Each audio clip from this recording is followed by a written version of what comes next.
FATA میں کل آج جو ہے نا پورا ہڑتال ہے، ملکنڈ ڈویژن میں آج پورا ہڑتال ہو رہا ہے، اور اس ہڑتال کا بنیادی مقصد یہ ہے کہ آپ نے ہمیں دیا کیا ہے، آپ ہم سے لے رہے ہیں۔ ہمارا صوبہ جو کہ ہر لحاظ سے ریونیو کے لحاظ سے جو ہے نا اس ملک کو سب کچھ دے رہا ہے، لیکن اس کے مطابق کچھ نہیں مل رہا۔ 3 مطالبات ہیں میرے، چمن کے حوالے سے،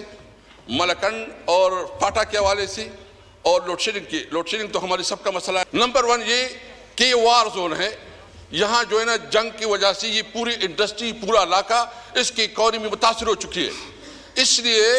اس کو کمپنسیٹ کرنے کے لیے اور پاکستان کی دیگر علاقوں کے ساتھ اس کو برابری لانے کے لیے یہ فیسلٹی دی گئی تھی۔ آپ مجھے بتائیں کہ یہ علاقہ جو وار زون رہا ہے، مسلسل وہاں جنگیں ہو رہی ہے، وہاں جو ہے نا آپ نے کوئی ڈیولپمنٹ نہیں دی، آپ نے کوئی ادھر کوئی سکول، کوئی کالج، کوئی انڈسٹری نہیں ہے، جو 40 سال سے اس سے جنگ ہو رہی ہے، اس نے تو اس کی پوری اکانومی تباہ برباد کی۔ تو میں پوچھنا چاہتا ہوں کہ وہ مارکیٹ سے دور ہے، ان کے اوپر اگر آپ ٹیکس اس طرح لاگو کریں گے، اور یہ کہتے ہیں کہ دیکھو ٹیکس نہیں دیتے، میرے ساتھ پوری اعداد و شمار موجود ہے کہ اس وقت جو فاٹا سے جو ٹیکس وصولی ہوتی ہے وہ تقریباً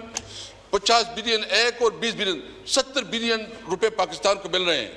لیکن اس کے مقابلے وہاں کیا مل رہا ہے؟ ابھی تک جو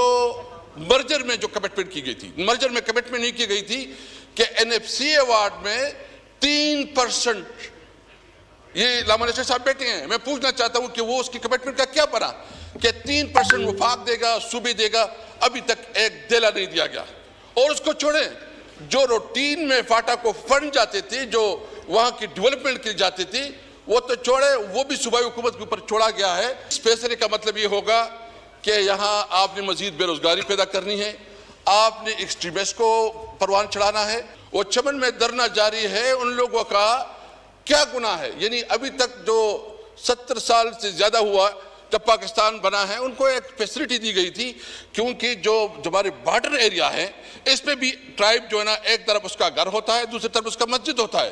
زمین ایک طرف ہوتی ہے، گھر دوسری طرف ہوتا ہے، اس کا ایک ارینجمنٹ تھی۔ ہم ٹیکس بھی دیتے ہیں، اس کا نظام کی جو پاکستان کی جو لاگو قوانین اس کو مانتی بھی ہیں، لیکن اس کو ایگزمپشن دی گئی جو پوری دنیا میں ملتی ہے۔ تو میں ملتمس ہوں کہ یہ ایشوز ایسے کہ پارلیمنٹ میں اٹھانے چاہیے۔ 18 گیٹ سے لوڈ شیڈنگ ہو رہی ہے میرے صوبے میں، 18 گیٹ سے لوڈ شیڈنگ ہو رہی ہے، اور کہا جا رہا ہے کہ یہاں خیبر پختونخوا میں چوری ہو رہی ہے۔ بھائی اگر کوئی چوری کرتا ہے تو اس کو پکڑو، اس کے خلاف صوبائی حکومت چیف منسٹر صاحب نے کہا کہ آپ کو جتنی فورس چاہیے ہم فورس دینے کے لیے تیار ہے، لیکن اس کے بدلے آپ اگر اتنی بڑی لوڈ شیڈنگ کریں گے تو ایک تو لوگ تکلیف میں ہیں، مشکل میں ہیں، اور اس کے ساتھ آپ کی انڈسٹریز بھی جو ہے نا بہت متاثر ہو رہی ہے، آپ کا روزگار بھی متاثر ہو رہا ہے۔ بھائی ہم تو ویسے ہی یہ علاقہ جو ہے نا متاثر ہے،